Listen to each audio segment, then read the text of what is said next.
Everyone, and welcome back to Classic Reads. We were gone for a couple of months due to some personal circumstances, but here we are on YouTube again with our literary antics.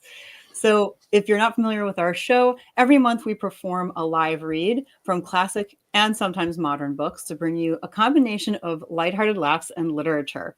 I'm Christie Stratos, historical suspense and historical fantasy author, and my co-host is sci-fi author David M. Kelly. Hi, everyone. So tonight we're going to be reading an abridged and humorous version of The Strange Case of Dr. Jekyll and Mr. Hyde. We were actually going to do this in November, but it was for Robert Louis Stevenson's birthday. So we missed that and decided, let's just do it now. It's such a fun one, you know, and actually there are a lot of really cool facts about it. But first, before we go into any of that, I just want to welcome our guests. And we're so grateful to have you here. Everybody here has been so kind in pushing back the date to today and so cooperative. And we're really appreciative of that. So, Absolutely. You know, let's give you all a chance to introduce yourselves. Tell us what you're up to, what we have to look forward to, whatever you have to tell us. So let's start with you, Tara. Hi, my name is Tara Mondou, and I am an author. My genre is creative nonfiction. I've written 2 books. They are a pair. They're companion novels to each other. One is called, the first one, Little Girl in the Mirror. And the second one is called Me and My Shadow. And both of them are based on all the women in my family, myself, my mother, my grandmother, and my great-grandmother. And it's like mother-daughter relationship stuff, family relationships, as great as they can be, as sad as they can be. It was a joy to write those 2 books. And not working on anything currently, but there's always something in the back of my mind. Usually in the quiet winter is when I start putting pen to paper. So maybe in the next couple of weeks, I'll get back to it. Fantastic. Yeah, I'm sure you look forward to that time when you're able to sit down and get that creativity rolling. Yeah, absolutely. And how about you, David Payne? Oh, yeah, that's right. There's 2 of us. I did put in a petition to have David's name changed to something else. It's still in works. I don't know what a quiet winter is like. I guess we'll figure that out. Yeah, so my name is David Payne. I do writing every day on my stream on Twitch. I have been putting together short stories and novel-length works for the past couple of years. I finally put out my first collection of short stories 2 months ago. So that's out. It's called Breakfast and Other Journeys We Take. Congratulations. Yeah, I don't have any upcoming events. I actually just read at a local library this past weekend. So this has been a kind of a busy week. But I hope to release a couple more collections this year, maybe get my novels done and out there. I'm always submitting. Yeah, that's me. Awesome. It's great to have you here. I've gone to so many of David's Twitch lives, you know, for writing, and we do like writing sprints and stuff like that. I haven't been in a while because I get distracted by the chat. I will just sit and read the chat, and it's the end of my writing time. I do too, but that's, you know, my job. It's a lot of fun, though. It is a lot of fun. It is. And how about you, Ben? Yeah, hi, I am Ben Pick, and every Monday night at 6 p.m. Eastern Time, I do productivity sprints on YouTube as Running to Write. I also have a couple of books behind me. It's my Into the Void series, starting off with the first one, Falling Through, and they were edited by this wonderful woman right above me, Christie. So thank you.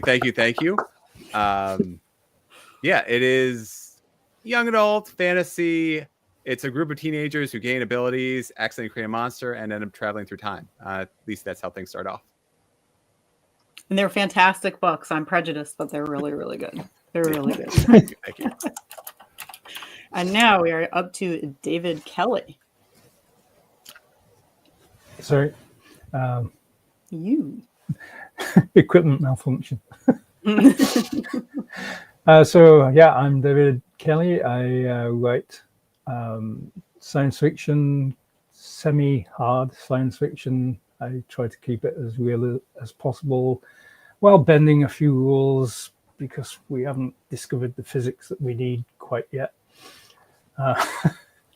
But yeah, that's what I do. I have 8 novels out at the moment, starting with Mathematics of Eternity, which was the first of the Joe Ballon series. I then did a spin-off series with one of the secondary characters in there, called Logan Two Feathers. So that's another 3 books. And then a completely off-the-wall fun science fiction called Hyperion Jones, which is about a woman who, well, she's an alien with tentacles on her head, and by day she's a pro wrestler, and by night she's an interstellar jewel thief. Don't ask me where that came from. Recently, well, I'm working on another book that follows on in the same kind of universe as the Joe Ballon series, but now 300 years in the future. That's taking a lot longer than I expected. And it got worse just before Christmas when I realized, as I was writing one particular important scene, that I had completely lost what I was doing in terms of the physics and so on, and had to go back and basically recalculate everything and re-edit everything up to that point. It hurts. To make sure that it was all consistent, which I've been doing since. And I'm proud to say that as of today, I am back where I was before Christmas. Good. So I can actually start moving forward again. Oh boy. Oh dear. What about yourself, Christie? Tell us about yourself. Yeah, I'm Christie Stratos. I write historical fantasy and historical suspense, all taking place in the Victorian era, but in the US. So, and we don't really have a good name for that because it's before the Civil War and it's just the 19th century. So I have historical suspense novels published, Anatomy of Darkened Heart and Brotherhood of Secrets. I also have short stories under that. And historical fantasy, I had originally published under Kindle Vella, but as a lot of people already know, it's been discontinued. So it's going to be closed down completely in February. So I had to stop doing that, of course, unfortunately. It was a really good way, though, for me to experiment with historical fantasy. I hadn't done it yet, and I didn't know if I would have an audience there. And it turned out that I did. So because of that, now I'm going to be able to publish those as ebooks and paperbacks soon. So I recently finished book 3 in the series. The series is called Grimoire Society of Dark Acts. And the 3rd book is Prohibited Magic. So I just finished writing that. I am going back through and editing it right now. And then I'm going to go back to book 1. And I have a lot of expanding and adding that I want to do since I first put it up on Vella, So I'm really in the editing process of the whole thing right now. I'm really looking forward to being able to start putting those books up. It's going to be really great. I have people waiting for them, and I'm super excited to share them finally. So it should be this year. I'm just not saying like any month because it all depends on how much work it takes to do that. So tomorrow. That is, yeah, it's pretty exciting. Yeah, tomorrow. Yeah. It's exciting. So that is me. And I think that's about it for all of us, unless anybody has anything you'd like to add before we begin. Just thought I should actually show you the books that I do have. Yeah. Everyone else is referring to their copies. These are my copies. They're real.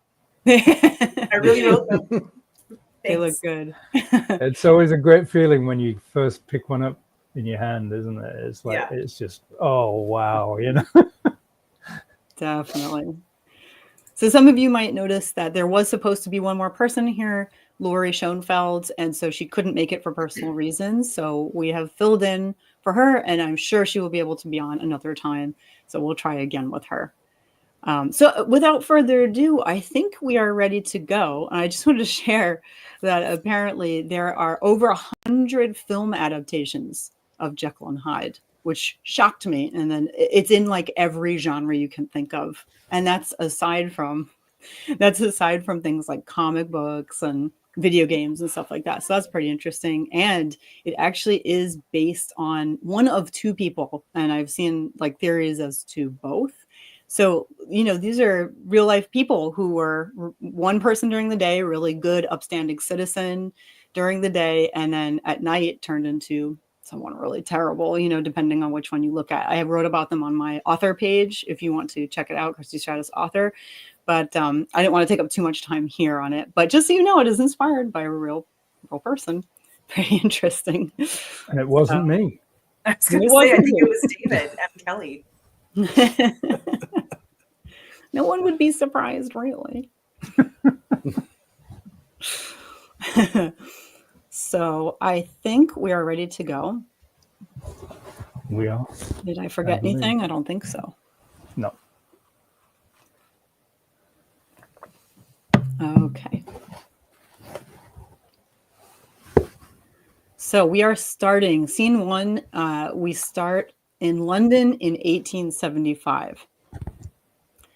So I'm going to start us off as the narrator. Is everybody set? Just making sure. Okay. Mm-hmm. Our tale, a strange one, begins in the veterinarian office of the Honorable Dr. Henry Jekyll.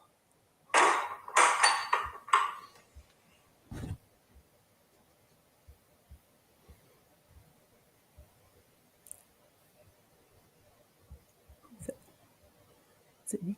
Oh, it was me. I'm sorry. Oh, dear doctor, with all my heart, I thank you. I was so afraid my pet rat would not live to see another day. What was that miracle drug you gave Rudolph? It's called cheese, Mrs. Widebottom. Just give him a little each day, and I'm sure he'll do well. Bless you, doctor. You are so good and kind.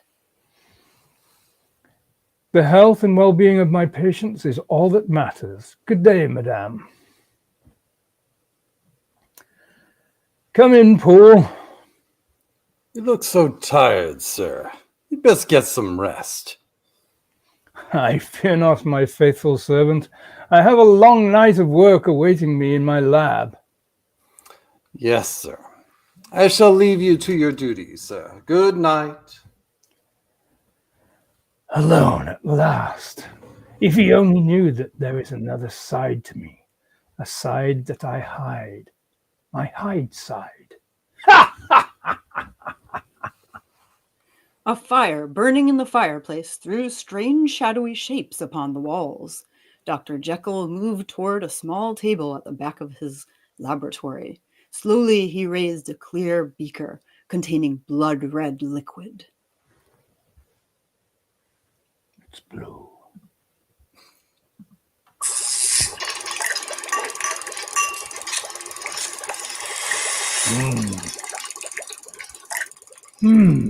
Delicious. Now, just a pinch of this white powder, the final ingredient. No one has ever made a drug like this before. This magic mixture will separate my good side from my evil side. My good side can go on working as a veterinarian, while my evil side will follow its wicked bent. Ha ha! To drink! This will show those who laughed at me, especially that Dr. Louis Lanyon, how he scoffed when I told him that each person is really two. Ha ha ha! Well, he who laughs last. The doctor lifted the beaker to his lips and drank from it.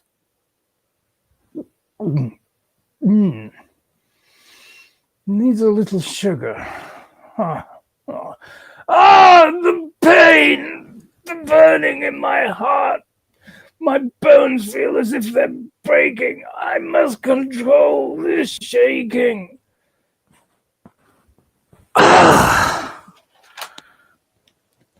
The pain is gone. I feel like another man. I feel so different, so young and strong, and yet I am so much smaller than I was. My clothes are so big on me now. Dr. Jekyll crossed to the mirror, scarcely illuminated by the fire. His hair was thick and wild, in total disarray. I like the look. And so, born on that fateful evening, was a dark and terrible side of the good doctor, Mr. Hyde, Mr. Edward Hyde. I say, Dr. Jekyll, sir, I brought you some milk and cookies.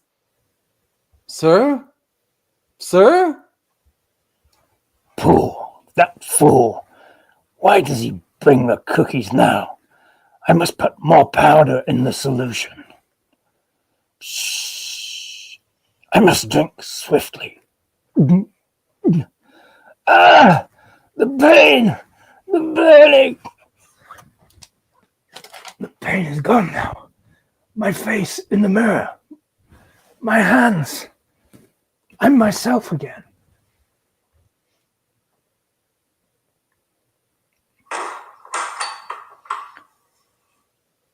Oh, I say, Paul, are those cookies chewy or chocolate cream? As the days passed, an abrupt change began to take place in the doctor's normal daily routine. It was a change not unnoticed by his clients.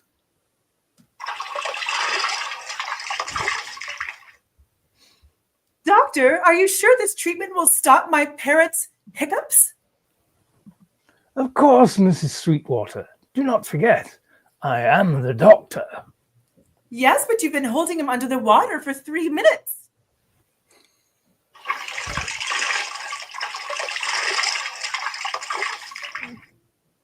Oh, Salty! Speak to me! Speak to me!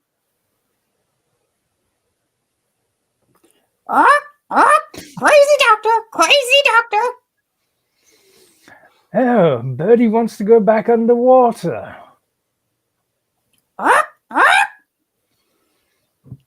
Oh, come, Salty. Let's take our leave. Yes, yes, Mrs. Sweetwater. Just pay Paul on your way out. Oh dear. I fear the evil Mr. Hyde is beginning to creep out of me when I least expect it. That poor bird. I must make room for Hyde in my life. My clothes are much too big for him. Paul! Yes, sir. I must go out. Very good, sir. Where are you going? Don't be so noisy, you nasty. I'm off to the store, my dear Paul. I'm sorry I snapped at you. Please forgive me. After purchasing all the necessities for Hyde, Dr. Jekyll returned to his home.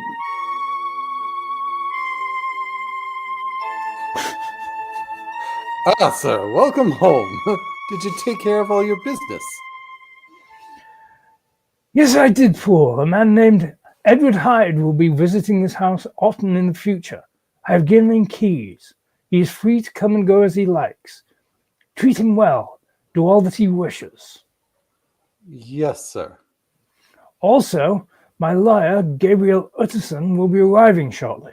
Send him into my study immediately. Very well, sir. This is altogether strange. Dr. Jekyll has always lived alone.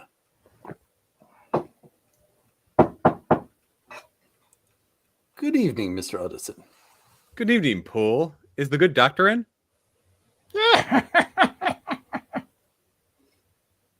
He's in his study, sir. I'm afraid he hasn't been himself lately. Dr. Jekyll! Dr. Jekyll! Mr. Utterson is here.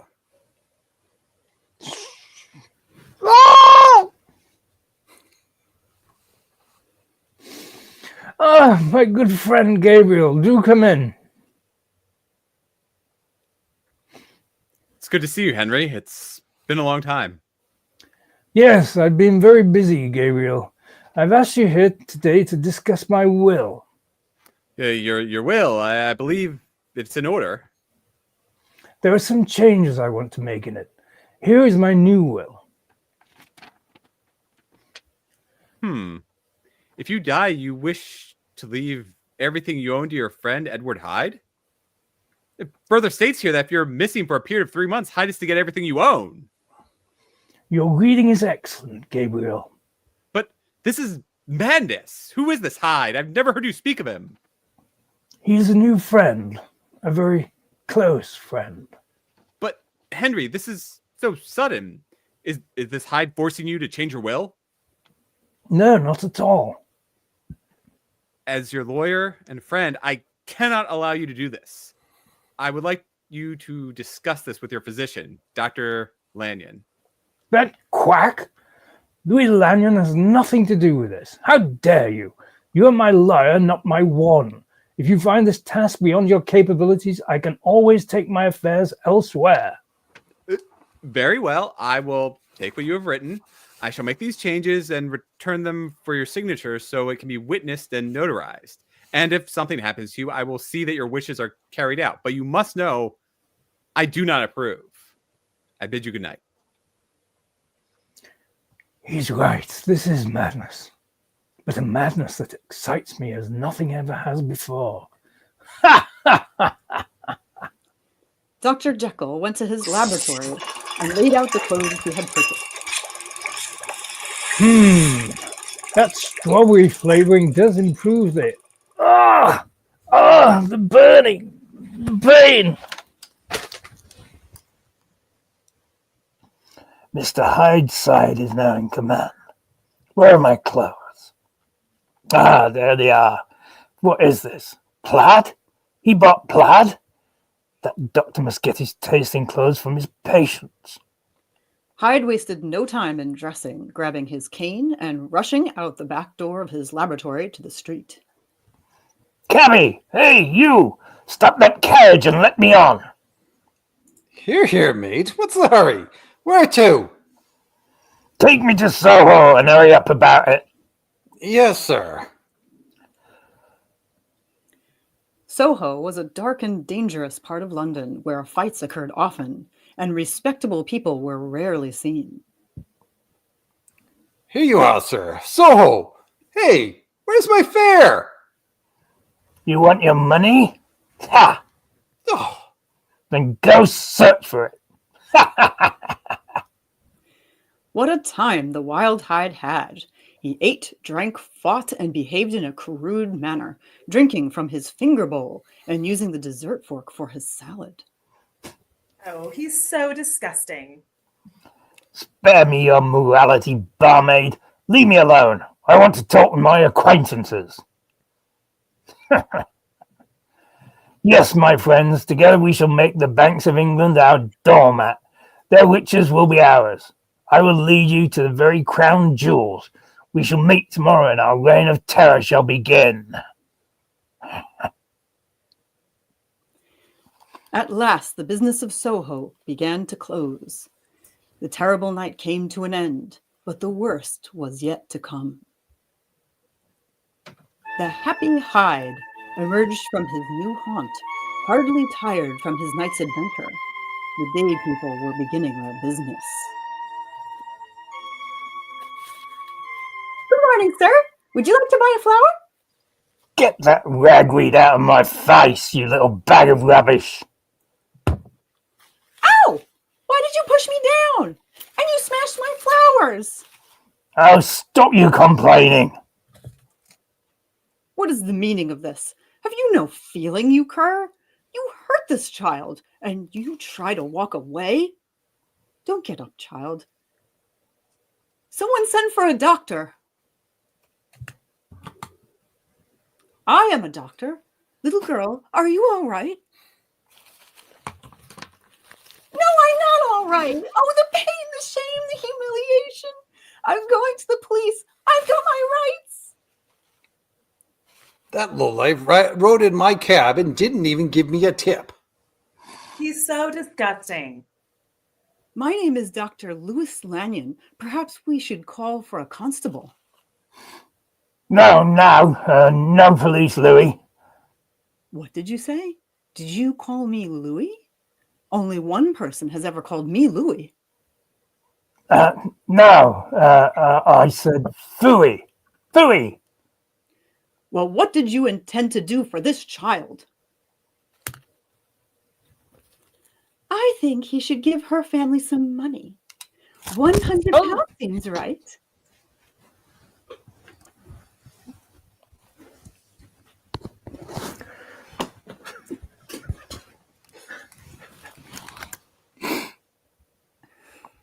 What, are you crazy? Let's beat him up.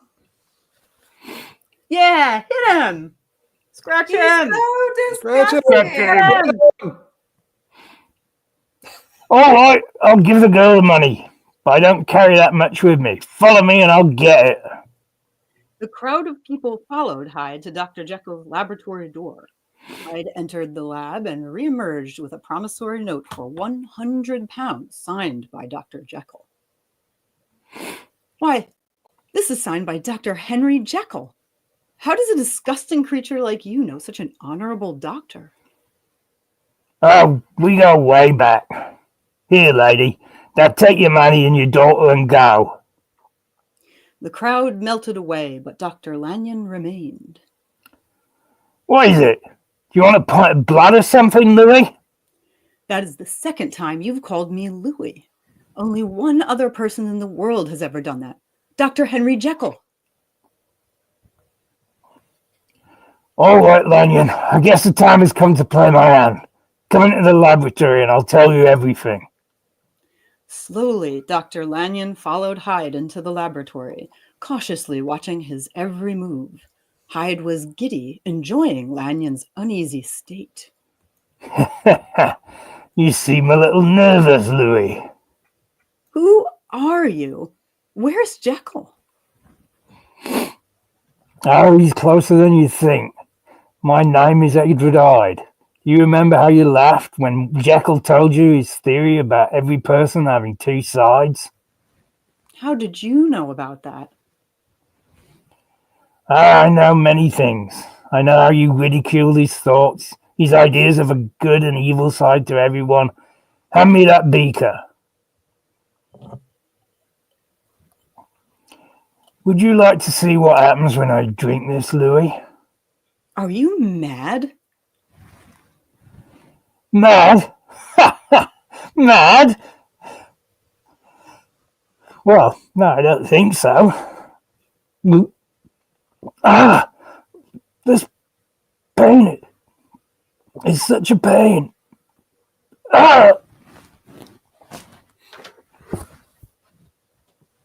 Oh, great. There goes a good plaid suit.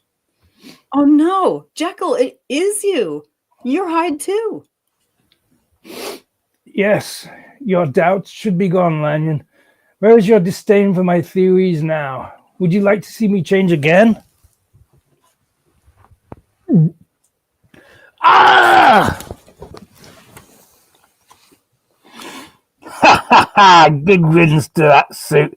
My journal here records all the details of leading a double life.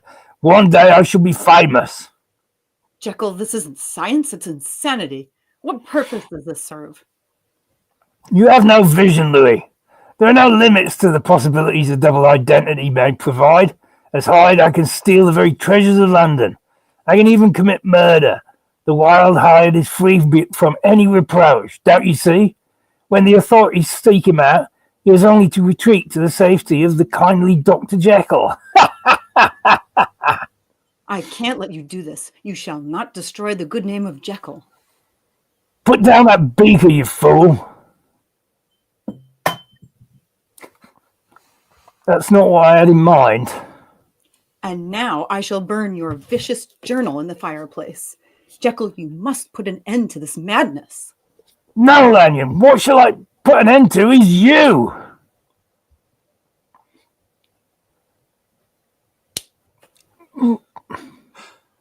Dr. Jekyll, are you all right? Stop! Please! Police! Open the door! Open the door! Henry, it's Gabriel Utterson. Open up and let us help you. Stay out, you fools! You won't stop me! Henry, please. Look, that strange man is trying to kill Dr. Lanyon. He's got a knife.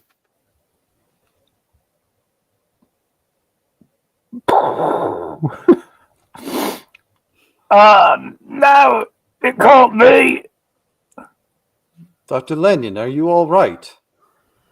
Yes, Paul, I'm fine. Where's Dr. Jekyll? Who is this man? This is Dr. Jekyll and Mr. Hyde. They're one and the same. What? A twisted science experiment. There is no pulse. He's dead, I'm afraid. Look, he's changing. The face of Dr. Jekyll is returning. Astounding. And he's moving. He's alive. Henry, are you all right? You're wounded, but not dead. How can this be? You've destroyed my evil side, my friends. Louis, I'm sorry, you were right. A person's evil side should be kept hidden from the world. It must not be given a freedom to roam. Dr. Lanyon, will he be all right? Yes, the gunshot wounded only the evil side. It was your good side that saved you in the end, Jekyll. Thank goodness, Louis. Throw that journal into the fire. The evil side will now turn to ashes. Say, Paul, do you think this plaid suit can be sewn back together? Oh, Dr. Jekyll. And so ends the strange story of Dr. Jekyll and Mr. Hyde, a man who will never again be haunted by an evil alter ego, but who will forever be doomed to bad taste.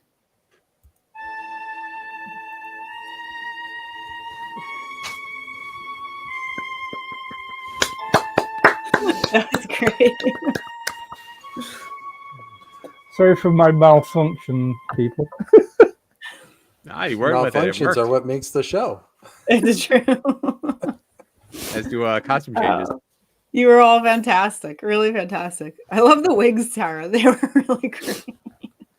Well, it's like once you're dressed up, you don't know if you stay off stage or come on stage, right? Because you don't want to like show off the costume too soon. I love them. Kelly's saying fun to watch. This is Wanda. She says, great job all. Hi, Hillary, Wanda. great performance. Great performances. And Amber says, you were all amazing. And that was your funniest yet. And Anita, bravo. An excellent reading. Oh, thank you so much. We really had a good time with it. I think we all had a good laugh with this one. Oh, dear. Do you guys So see my huge pilot's thank you to hat? our guests for doing this. Yeah, No, I I love shall that. have to. That was It's a perfect. really old pilot's Good hat God. from the military. Wow. It's probably some sort of ancient thing from my old husband. That's perfect. No. Oh my goodness. Oh, That was really, really fun. Although it was really fun. I couldn't see bugger all when I had Mr. Hyde on. Yeah, I'm gonna watch it back. I'm very, very excited to watch it back. I couldn't see what anybody else was doing because it's like I was so closed in. So I missed all of the costume changes, I'm afraid, Tara. Oh well, you can watch the But replay I'll many times see as the you like. replay. Oh, that was really fun. It was. Where'd you get that mask, by the way, Dave? I have no idea.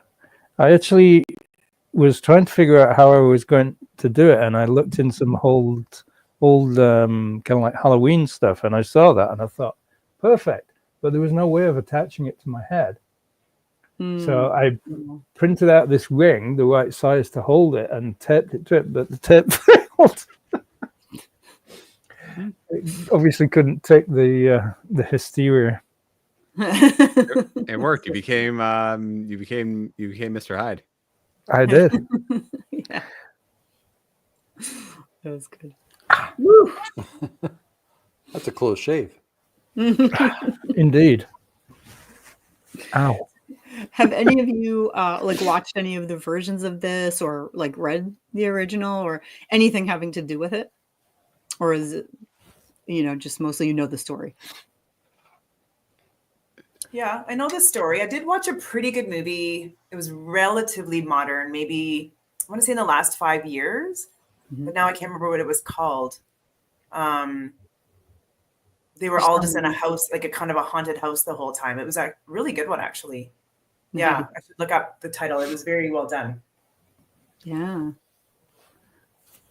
The original book is actually quite a non-starter nowadays, because the whole kind of like trick of the original book was that in actual fact, Jekyll didn't know that he was Hyde. So he was reading about all of what this Hyde character was doing, and the big reveal at the end was that he was Hyde.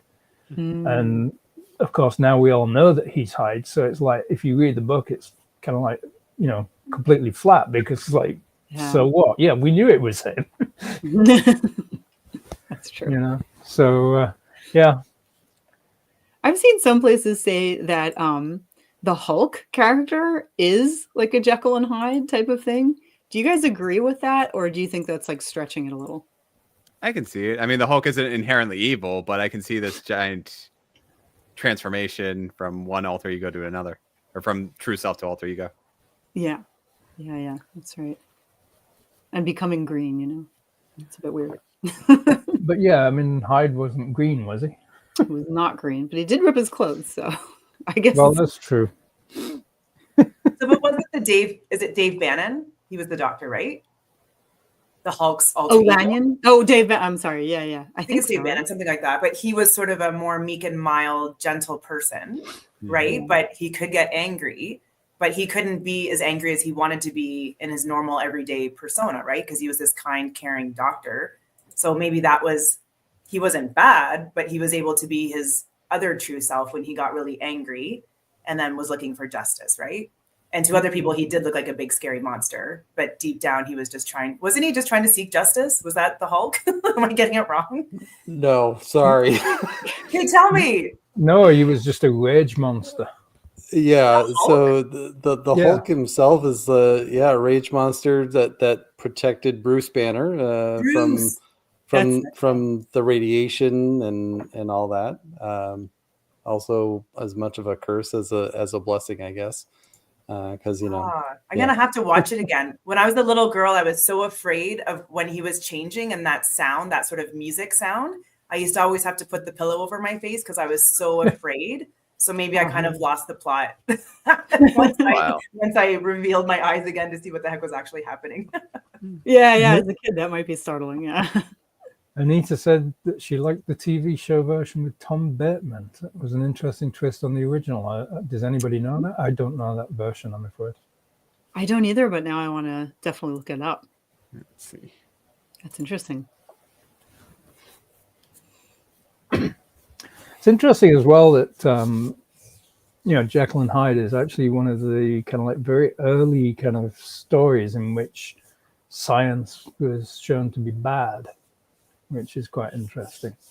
Now we see that quite a lot, the sort of evil scientist doing evil things, blah, blah, blah, sort of thing. But at the time, that was actually quite different.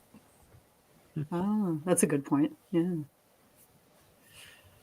Yeah, they used to do stage adaptations. I mean, maybe they still do, but, back in I don't know if it was early 1900s or what it was, but they did stage adaptations, and that had to be kind of a lot, especially before the kinds of effects, you can pull off. I don't know much about stage, behind what they do behind the scenes to make these things work even now, but it just kind of amazed me that they could do that back then and manage it. It just sounds like, on the spot. It sounds like it would be difficult then, but they did, and it was very popular, I think. Well, even on the early movies, if you look at the transformation kind of effects that they used in the early movies, I mean, those were actually incredibly impressive for the time that they were made. The old black and white ones. I'm not actually sure how they did the live transformations on those, because they were clearly filming it live, but then I don't know, somehow projecting a change onto the actor's face or something. Don't know, but it was definitely impressive. Yeah, for sure. That was like early 30s stuff, I think. Mm. I think. Okay. Well, shall we wrap up? Sure, yes. So before we go, Christie and myself believe that all books are classics. And so if you'd like to have us read an excerpt from one of your books or just join us as a guest, please feel free to contact either one of us. And thank you to everyone who's joined us for another episode of Fun Classic Reads. Here we are, the first one of 2025. And we'd like to give special thanks to our wonderful guests, Tara Mondou, David Payne, and Ben Pick. Until next time, stay safe and be nice. Good night. Thank you. Good night. Thanks, everybody.